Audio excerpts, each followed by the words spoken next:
मुझको नज़्मो ज़ब्त की तालीम देना बाद में, पहले अपनी रहबरी को आचरण तक ले चलो। Don't do this. You are a central minister. You are behaving like this. ये हाउस रूल एंड रेगुलेशन से चलेगा, चिल्लाने से नहीं होगा सर। सबको खड़ा होकर ज्ञान मत दो, सब ज्ञानवान है। प्रधानमंत्री हमको बताए कि वो आज तक मणिपुर क्यों नहीं गए। They have abused the Prime Minister. It was wrong and they should not do it again. Who has made you minister? किसको ज्ञान देना आप मत समझाओ, ज्ञान देने का हम। चलो बैठिए। क्या डिक्टेटरशिप हो गया?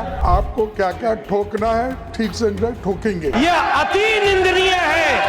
अरे सुनो, संसद में पहले दिन की बातों को आपने तसल्ली से देखा सुना है, पर दिलचस्प हो जाता है बजट सत्र के दूसरे फेज का दूसरा दिन, तब जब सदन में ठोकने की बातें होने लगे। क्योंकि हम या आप ऐसी भाषा की उम्मीद तो नहीं करते हैं, पर उम्मीद तो इस बात की भी नहीं थी कि संसद में आज मंत्री जी को डांट पड़ने वाली है। बातों के इस गर्म तासीर में अशांत मणिपुर का भी जिक्र हुआ, औरंगजेब और गोडसे का भी।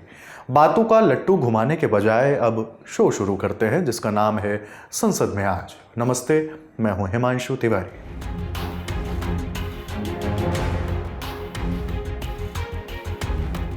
पहले दिन के हंगामे के बाद दूसरे दिन लोकसभा की कार्यवाही सुबह 11 बजे शुरू हुई। एक ओर विपक्ष की ओर से नारेबाजी हो रही थी तो दूसरी ओर प्रश्नकाल चल रहा था। इसी बीच स्पीकर ने सपा सांसद धर्मेंद्र यादव को टोका और कहा कि खड़े होकर सबको ज्ञान मत दो। धर्मेंद्र जी, सबको खड़ा होकर ज्ञान मत दो, सब ज्ञानवान है। आज एक सवाल खूब मशहूर हुआ, इसलिए नहीं कि वह सवाल था, बल्कि इसलिए क्योंकि उस सवाल के चक्कर में टीएमसी सांसद कल्याण बनर्जी का ठीक ठाक झगड़ा सरीखा हुआ। वह बीजेपी सांसद गिरिराज सिंह पर भड़के, पर इस भड़कने की तस्वीर कैसी थी यहां देखिए। This is a minister who has made you minister. Who has made you minister? Sir, आपको नहीं, आपको पीछे। Giriraj Singh, this is not accepted. You are a central minister. You are behaving like this. You are behaving like this. What is this? Therefore, you can't accept. No. Why Giriraj Singh will pass the comment? Don't do this thing. Don't do this thing. Kalyan Banerjee सत्ता पक्ष पर नाराज हुए तो सत्ता पक्ष की ओर से जवाब भी आया। एक साथ कई सांसद कुर्सी से उठ खड़े हुए और एक दूसरे को मान मर्यादा का पाठ पढ़ाया जाने लगा। ऐसे नहीं बोल सकते अध्यक्ष जी, आप अवस्था दीजिए। ऐसे नहीं बोल सकते, ये संसदीय कार्य ऐसे नहीं बोल सकते, आप अवस्था दीजिए। अध्यक्ष जी, हाँ बोलिए। मैं कह रहा हूं कि जब क्वेश्चन आवर चल रहा है और कोई आपने किसी सदस्य को अलाउ किया बोलने के लिए, वो क्वेश्चन ही पूछे ना, आपको मंत्री किसने बनाया, ये कौन होते हैं जी कहने वाले। और एक मिनट मैं व्यस्त हूं। माननीय सदस्य, मैं पुनः आपसे आग्रह करता हूं, हमें ये प्रयास करना चाहिए कि प्रश्नकाल के अंदर कभी भी कोई विषय हो तो आपस में टिप्पणी करना बंद कर दें, व्यक्तिगत। नो प्लीज, आप ऑन रिकॉर्ड आप बोल रहे थे। एक मिनट मंत्री जी, एक मिनट प्लीज। माननीय सदस्य प्लीज कि आप बोलते समय शब्दों का चयन ठीक करें। आप ऑफिशियली बोल रहे हैं, नॉन ऑफिशियली कोई भी बोले, इधर से बोले उधर से बोले, उसकी टिप्पणी का कोई जवाब नहीं देना चाहिए। ये सदन में आप मानो कोई सदस्य बोला आसन पे, ऑफिशियली बोला, मैंने कोई टिप्पणी नहीं की, इसलिए अनऑफिशियली टिप्पणी का जवाब देना छोड़ दें। आप भी छोड़ दें, आप भी छोड़ दें। किसको ज्ञान देना आप मत समझाओ, ज्ञान देने का हम। चलो बैठिए। स्पीकर ओम बिरला की ओर से सत्ता पक्ष और विपक्ष दोनों को समझाया गया, लेकिन बात नहीं बनी। कल्याण बनर्जी संग विपक्ष के कई सांसद नारेबाजी करने लगे। जवाब में सत्ता पक्ष ने भी पलटवार शुरू कर दिया। आचरण ठीक लगता है आपको? कल्याण जी, ये आचरण ठीक लगता है? आप 5 बार के सांसद हैं। आप जवाब दीजिए, आप उनके बात। शोर तो थमा नहीं, लेकिन कार्यवाही को जारी रखा गया। केंद्रीय कृषि मंत्री शिवराज सिंह चौहान किसान सम्मान निधि को लेकर पूछे गए सवालों का जवाब दे रहे थे। इस बीच महाराष्ट्र के जालना से कांग्रेस सांसद कल्याण वैजनाथ राव ने इंदिरा गांधी पेंशन योजना को लेकर सवाल पूछा है। इसके जवाब में मंत्री की ओर से जो कहा गया उस पर स्पीकर ओम बिरला ने फिर से टोक दिया। इतनी संख्या है जिसको लिस्ट में से हटा दिया गया है कुछ कारणों की वजह से, उसकी संख्या उन्होंने बताई नहीं। है आपके पास संख्या? नहीं अध्यक्ष महोदय, बड़ा अच्छा प्रश्न इन्होंने पूछा है मनीष प्रश्न जी ने। अच्छा पूछा, आप जवाब दे दो। पूछा मैं है इनसे मैं इनसे इनको मैं बुलाता हूँ कि ऑफिस में आए। ऑफिस में क्यों? आप ऑफिस जब में आए, यहाँ चाय पूछो, पिए जवाब दो। और पूरा डिटेल इनको बोलते हो प्रश्न अच्छा है, रूप से डिटेल अच्छा है तो जवाब दो, उपलब्ध करा दूंगा। ये ऑफिस में जवाब देने का सिस्टम नहीं है। यहाँ का जवाब यहीं दिया करो, ठीक है ना? ऑफिस में बुलाने की बात अलग से बात करा करो। प्रश्नकाल खत्म हुआ तो स्पीकर की ओर से सदन को बताया गया कि विपक्ष की ओर से लाए गए किसी भी तरह के स्थगन प्रस्ताव को मंजूरी नहीं दी गई है। इसके बाद महासचिव उत्पल कुमार सिंह ने बताया कि रेल संशोधन विधेयक जो लोकसभा से पास हो गया उसे राज्यसभा ने कुछ संशोधनों के साथ वापस लोकसभा में भेजा है। घड़ी में समय हो रहा था 12:07 का। गृह राज्य मंत्री नित्यानंद राय ने केंद्रीय गृह मंत्री अमित शाह की ओर से the immigration and foreigners bill 2025 यानी अप्रवासन और विदेशी विधेयक को पेश किया। इस बिल के कानून बनने के बाद इमिग्रेशन और विदेशी नागरिकों से जुड़े 4 पुराने कानूनों को खत्म कर दिया जाएगा। बिल में यह प्रावधान किया गया है कि अगर कोई व्यक्ति बिना वैध पासपोर्ट या यात्रा दस्तावेजों के भारत में प्रवेश करता है तो उसे 5 साल की कैद या 5 लाख रुपए तक का जुर्माना या दोनों की सजा दी जा सकती है। वहीं अगर कोई जाली दस्तावेजों का उपयोग करता है या धोखाधड़ी से पासपोर्ट प्राप्त करता है तो उसके खिलाफ 2 साल से लेकर 7 साल की कैद की सजा का प्रावधान होगा। जैसे ही बिल पेश हुआ, विपक्ष की ओर से विरोध भी शुरू हो गया। कांग्रेस सांसद मनीष तिवारी, टीएमसी सांसद सौगत रॉय ने भी बिल का विरोध किया।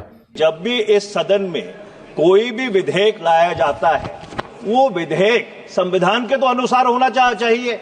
मैं तो सिर्फ उन चीजों का उल्लेख कर रहा हूं जो संविधान की पालना नहीं कर रही है। मेरा एक कहना है कि मनीष तिवारी जी, ओके, उन्होंने विधायी क्षमता पर सवाल उठाया। आपने उठाए हैं, बिल्कुल नहीं। विधायी क्षमता पे सवाल उठाने का रूल है, पर वो रूल्स के तहत नहीं बोले। यूं बोलो। और उन्होंने कहा है कि आप प्रवास और विदेशी विधेयक 2025 सदन की क्षमता के अंतर्गत नहीं आता है। मैं कह रहा हूं, उन्होंने उठाया सवाल सर, और तब मैं जवाब दे रहा हूं, बिल्कुल क्षमता के अंतर्गत है। भारत के इस सम्मानित सदन की क्षमता पर, अधिकार पर और कोई शंका और कोई सवाल केंद्रीय सूची में आता है, इसलिए कोई दिक्कत ही नहीं है। वही मैं आगे बोल रहा हूं। बिल पेश होने के बाद लोकसभा में शून्यकाल की कार्यवाही शुरू की गई। हिमाचल के मंडी से सांसद कंगना रनौत ने बिजली का मुद्दा उठाते हुए कहा कि लोग हफ्ते भर तक अंधेरे में रहने को मजबूर हैं। ऐसी कई विधानसभाएं हैं जहां पे बहुत ही हाई एल्टीट्यूड के बहुत ज्यादा क्षेत्र हैं, छोटे छोटे गांव हैं जहां पे इतनी बर्फबारी होती है, बहुत ही एक्सट्रीम वेदर रहता है और वहां पर जो पूरी पावर ट्रांसमिशन इंफ्रास्ट्रक्चर है बहुत ही पुअर है। उसके साथ ही ट्रांसफॉर्मर्स बार बार कोलैप्स करते रहते हैं और उसके कारण वहां पे वोल्टेज भी बहुत लो रहता है। थोड़ी बर्फबारी होती है या बारिश होती है सर, बहुत लंबे लंबे पावर कट्स लगते हैं। उनकी वजह से जो है लोगों का पूरा जीवन जो है ठप हो जाता है। कई बार तो कई हफ्तों तक बिजली नहीं रहती है। शून्यकाल खत्म हुआ तो अलग अलग मंत्रालयों के लिए अनुदान और मणिपुर के बजट पर चर्चा शुरू हुई। विपक्ष की असम की जोरहाट सीट से कांग्रेस सांसद गौरव गोगोई बोलने के लिए उठे। उन्होंने सदन में पीएम मोदी की गैर मौजूदगी को लेकर सवाल उठाया। मणिपुर को लेकर सवाल पूछा, जिस पर वित्त मंत्री निर्मला सीतारमण से उनकी बहस हो गई और बात माफी तक पहुंच गई। सर, ये बार बार अगर ऐसे सदन चलेगा सर, ये ऐसे सदन चलेगा सर। पूरा सरकार आज सिर्फ हेडलाइंस को कैसे नियंत्रित करे उस पे ज्यादा जोर दे रहे हैं। पूरा सरकार भाषणों पे ज्यादा निर्भर है।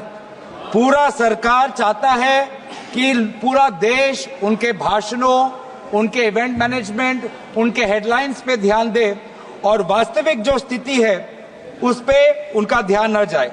ये हमारे देश के लिए बहुत ही संवेदनशील मामला है और मैं चाहूंगा, क्योंकि प्रधानमंत्री मोदी जी ने खुद 2023 के नो कॉन्फिडेंस अविश्वास प्रस्ताव में स्वयं कहा कि शांति निकट है, मणिपुर में शांति आने ही वाली है, तो पहले प्रधानमंत्री हमको बताए कि राष्ट्रपति शासन लागू क्यों हुआ और प्रधानमंत्री हमको बताए कि वो आज तक मणिपुर क्यों नहीं गए। मणिपुर का बजट मणिपुर के विधानसभा में क्यों चर्चा नहीं हो रहा और आज भी विधानसभा की स्थिति क्या है?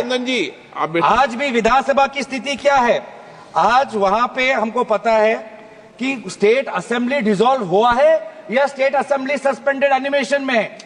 हम तो चाहते हैं कि आज केंद्रीय गृह मंत्री चर्चा में भाग ले और हमें बताए कि विधानसभा की स्थिति क्या है। गृह मंत्री को आज मणिपुर में जो राष्ट्रपति शासन हुआ है उसकी नैतिक जिम्मेवारी लेनी पड़ेगी। और मैं आदरणीय गृह मंत्री से आवेदन करता हूं कि आज जो मणिपुर में उनकी जो विफलता हुई है उसके संदर्भ में अपना राजधर्म पालन करें, अपना राजधर्म पालन करें। जब आज से 2 साल पहले, अभी वित्त मंत्री आज से 2 साल, मैं आपको देख के वो बोल रहा हूँ, आज से 2 साल पहले बताओ वो विषय है जब बताना उनको। आज से 2 साल पहले जब मणिपुर में अशांति का वातावरण हुआ था तो गृह मंत्री वहां जाके बोले कि मैं जल्द वापस आऊंगा, मैं जल्द वापस आऊंगा। अब उन्होंने कहा था, आप रिकॉर्ड पूछ लीजिए, 2 साल हो गए गृह मंत्री भी नहीं गए वहां पर। बंदूक के दम पर उत्तर पूर्वांचल में शांति नहीं आएगी सर। बंदूक के दम पर, पुलिस पेट्रोलिंग के दम पर मणिपुर में शांति नहीं आएगी। अगर वास्तविक में शांति चाहिए तो मणिपुर के लोगों को बोलने दो।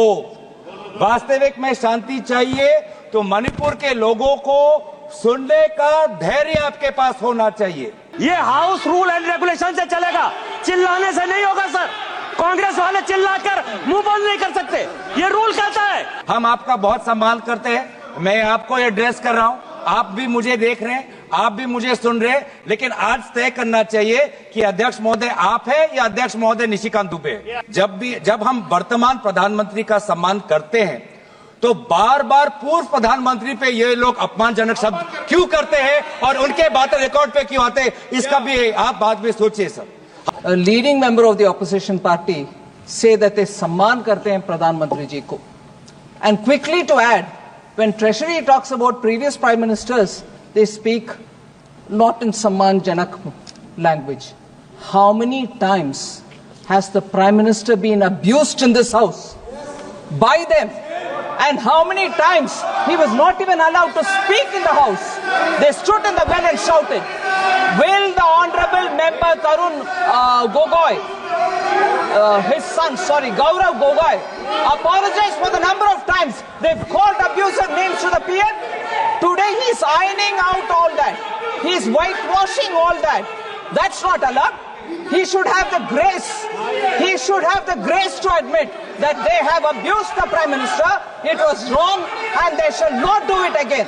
I request the Finance Minister to read the speech of the Prime Minister during the last session. His entire speech was abusing former Prime Ministers. यही आपका स्ट्रेटेजी है, यही स्ट्रेटेजी है आपका, सुनने की ताकत नहीं है। दोबारा ये देखिए, यही है, यही स्ट्रेटेजी है, यही स्ट्रेटेजी, ये है सर। बार-बार started with a good spirit to say that we should respect the Prime Minister. None of them will agree. They don't want to agree. I'll get up every number of times that when an honorable member says you respect the Prime Minister, and that should be the attitude there. No, that member is honorable enough, but not the rest.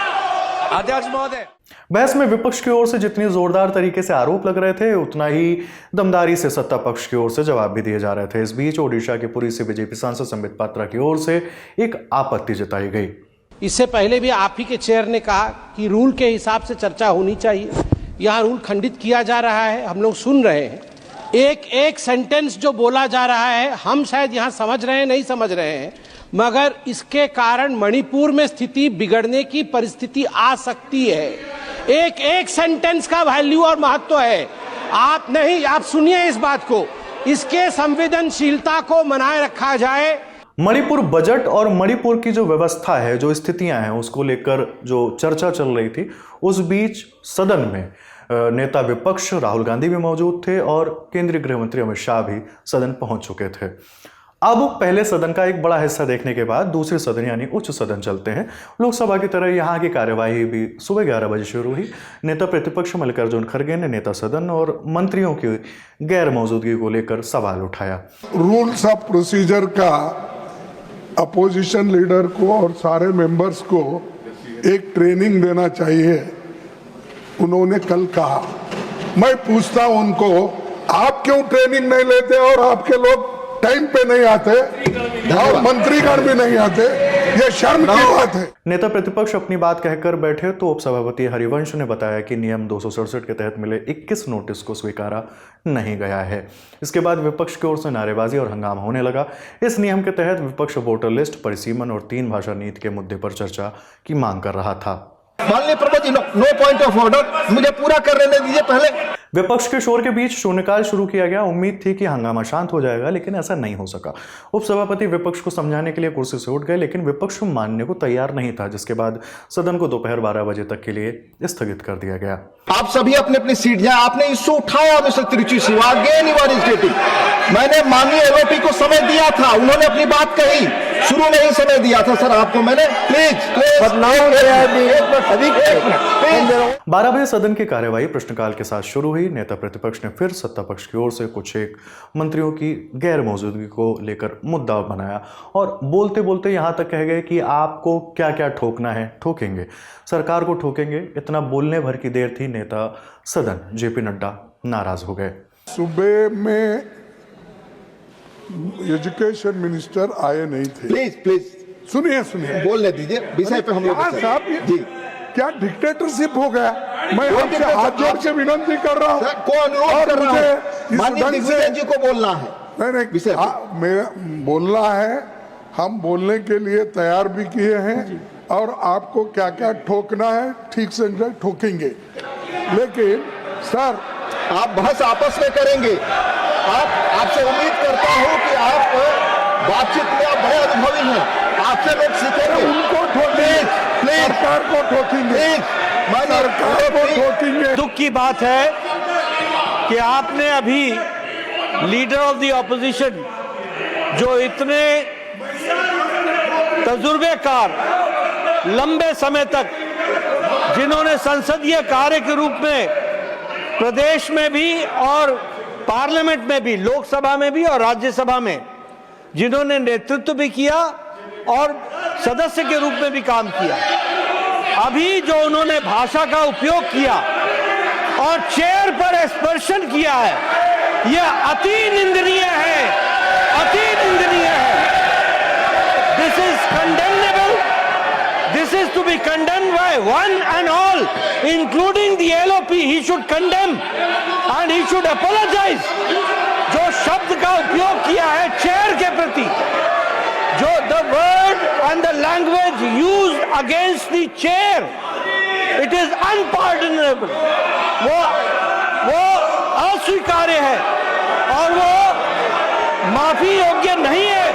फिर भी LOP को माफी मांगनी चाहिए और बताना चाहिए, अपने शब्दों को वापस लेना चाहिए, नहीं तो उसको एक्सपंज करना चाहिए। काफी चाहता हूं, मैं कभी आपके लिए नहीं बोला, मैं सरकार के पॉलिसी को हम ठोकेंगे ये कहा। माफ करना, अगर आपको मेरे बात से अगर ठोस लगी है तो मैं आपसे माफी मांगता हूं, मैं सरकार से नहीं। अरे सुनो, बार बार क्या पुकार दे। सर मेरे को ये कहना है कि इस देश के एक भाग को और एक भाग के जनता को अगर आप उनके स्वाभिमान को ठेस लगाने की बात करेंगे और आप ये कहेंगे कि अनकल्चर्ड, अनसिविलाइज्ड और वो मानव नहीं है, अगर ऐसा कहते हैं तो आप मंत्री से इस्तीफा लो। देश को डिवाइड करने की बात कर रहे हैं। सम्माननीय खड़गे जी ने अपने वक्तव्य को, उन्होंने चेयर से माफी मांगी है। ये उनका एक सांसद के रूप में और एक वरिष्ठ नेता के रूप में ये जेस्चर जो है ये सराहनीय है। लेकिन उन्होंने जो सरकार के बारे में भी जो शब्दावली बोली है वह भी निंदनीय है और वह भी कार्रवाई से एक्सपेंड होना चाहिए। यह विवाद थमा तो नई शिक्षा नीति को लेकर चर्चा शुरू हुई। बोलने की बारी थी आम आदमी पार्टी के सांसद संजय सिंह की। जिक्र हुआ औरंगजेब का। इतिहास के साथ भी छेड़छाड़ आप कर रहे हैं। आजकल बड़ी चर्चा औरंगजेब की पूरे देश में चल रही है। मैं चाहता हूं कि जितने भी मुगल क्रूर शासक हैं उनके बारे में इस देश के अंदर पढ़ाया जाए, लेकिन इसके साथ साथ अंग्रेजों ने 200 साल तक हिंदुस्तान को गुलाम बना के रखा। जो लोग जलियांवाला बाग कांड के लिए जिम्मेदार हैं, जो क्रूर अंग्रेज शासक शहीद आजम भगत सिंह को फांसी पर चढ़ाने के लिए, शहीद सुखदेव, शहीद राजगुरु, शहीद अशफाकुल्लाह, शहीद राजेंद्र लहरी, शहीद राम प्रसाद बिस्मिल, शहीद खुदीराम बोस को फांसी पर चढ़ाने के लिए जिम्मेदार हैं, उन अंग्रेजों के क्रूरता के बारे में भी, उनके शासनकाल के बारे में भी इतिहास के अंदर आप पढ़ाइए। लेकिन जब आप उसको पढ़ाएंगे तो आपको बताना पड़ेगा कि कौन सी वो संस्था थी जिसने तिरंगे झंडे का विरोध किया, कौन सी वो संस्था थी जिन्होंने अंग्रेजों की दलाली और गुलामी करने का काम किया, कौन सी वो संस्था थी जिसके नेता ने अंग्रेज गवर्नर को चिट्ठी लिखा था 1942 के आंदोलन में कि इस आंदोलन को कुचल देना चाहिए। पढ़ाना चाहिए इतिहास, इस देश के नौजवानों को यह इतिहास पढ़ाना चाहिए कि कौन से वो नेता थे जिन लोगों ने क्रांतिकारियों का विरोध करके और उस जमाने में मुस्लिम लीग के साथ 3 राज्यों में सरकार बनाने का अपराध किया था। आरोपों का सिलसिला थमा नहीं। संजय सिंह के बाद आरजेडी सांसद मनोज झा ने भी औरंगजेब का जिक्र कर सत्ता पक्ष को घेरा। जिक्र तो भाषा विवाद का भी हुआ है कि मैं ऐसी हिंदी कैसे बोलूं जिसमें उर्दू ना हो, और ऐसी उर्दू कहां से लाऊं जिसमें हिंदी ना हो। तो भाषाओं का जो मसला है, जो मानस में रचा बसा है, इन दिनों कई चीजें चल रही हैं। हम तो संगम लिटरेचर पढ़ के बड़े हुए, इतिहास में पढ़ा, तमिल रिचनेस, संगम लिटरेचर पढ़ा। भाषा के विवाद में 60 में हमने बहुत कुछ गवा दिया। यह मुल्क साझा और बराबर की साइज की ईंटों से बना है। किसी ईंट की साइज को बड़ा दिखाने की कोशिश करेंगे, इमारत गिर जाएगी। सर, इतिहास के बासी पन्नों में जा करके अगर हम आज की चुनौतियों में पर्दा डालने की कोशिश करेंगे, उन बासी पन्नों के नायक और खलनायक आपकी चुनौतियों में आपकी मदद नहीं करेंगे। अद्भुत विसंगति है, अद्भुत विसंगति है कि औरंगजेब पे टिप्पणी तो सदन से बाहर और महात्मा गांधी के हत्यारों का महिमा मंडन तो सदन के अंदर। विपक्ष की ओर से लग रहे आरोपों का सिलसिला थम ही नहीं रहा था। एक के बाद एक विपक्षी सांसद नई शिक्षा नीति के विषय पर सरकार को तमाम निशानों पर लेने की कोशिश कर रहे थे। आम आदमी पार्टी आरजेडी के सांसद अपनी बात रख चुके थे, तो अब बारी थी कांग्रेस सांसद की। कांग्रेस की ओर से इमरान प्रतापगढ़ी चर्चा में शामिल हुए। उन्होंने अपनी बात की शुरुआत उसी शायराना अंदाज में की जिसके लिए वो जाने जाते हैं। भूख के एहसास को शेरो सुखन तक ले चलो, या गजल को मुफलिसों की अंजुमन तक ले चलो, मुझको नज़्मो ज़ब्त की तालीम देना बाद में, पहले अपनी रहबरी को आचरण तक ले चलो। आप बदलाव के नाम पर ये जो नई चीजें लेकर के आ रहे हैं, कैंपस में जिस तरह की गुंडागर्दी है, अभी एक माननीय सदस्य ने बोलते हुए जेएनयू का जिस तरह से जिक्र किया कि जेएनयू में इस तरह के नारे लगे, कुछ नकाबपोश लोग आते हैं, नारे लगाते हैं, चले जाते हैं, पुलिस सालों साल गुजरने के बाद उन नकाबपोश लोगों को ढूंढ नहीं पाती है। इतने प्रतिष्ठित शिक्षण संस्थानों को बदनाम करने के लिए जो तरीका सरकार इस्तेमाल कर रही है वो बहुत शर्मनाक है। पिछले दिनों एक महिला भी नकाबपोश जिसने छात्रावास में लाठी बरसाई थी, डंडे चलाए थे, वो आज तक उसकी पहचान नहीं की जा सकी, दिल्ली पुलिस उसे ढूंढ नहीं सकी। जामिया की लाइब्रेरी में जिस तरह से लाठियां बरसाई गई थी, उनके जख्मों के निशान आज तक नहीं सूखे हैं। अलीगढ़ मुस्लिम विश्वविद्यालय को लेकर के वहां के सांसद जिस तरह की भाषा का इस्तेमाल करते हैं वो बहुत शर्मनाक है। माननीय मंत्री जी और सरकार से मैं आपके माध्यम से पूछना चाहता हूं और यह कहना चाहता हूं, आप बदलाव के नाम पर जो नई चीज लाने की कोशिश कर रहे हैं, महोदय, नदियों को साफ मत करिए, उन्हें गंदा मत होने दीजिए, नदियां अपने आप साफ हो जाएंगी। सदन में आज जो कुछ हुआ, जो तस्वीरें आई, विपक्ष की ओर से जिन बातों का जिक्र कर सत्ता पक्ष को घेरा गया, सत्ता पक्ष की ओर से पलटवार कर जो तंज कसा गया, हमने आपके सामने हूबहू तरीके से उसे वैसे ही पेश कर दिया। आपको हमारा ये शो संसद में आज कैसा लगा, आप हमें कमेंट बॉक्स में जरूर बताइए। आपके लिए शो लिखा है हमारे साथी सुप्रिया ने, कैमरे के पीछे है मुकेश। देखते रहिए द लल्लन टॉप।